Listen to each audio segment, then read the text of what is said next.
All right, so you found the perfect house. However, it's got, let's say, avocado green carpets and a lime colored stove. Not your favorite? Hey, not gonna blame you. But you know what? Give it another few years. It'll probably be back in style.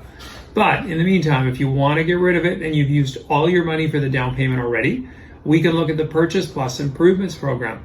That program allows you to do minor renovations, typically up to 10% of the value, or the maximum being $40,000. The program works. We just get some quotes up front, and depending on what those items are, the insurer, the lender, has a review of it, and once approved, you're good to go.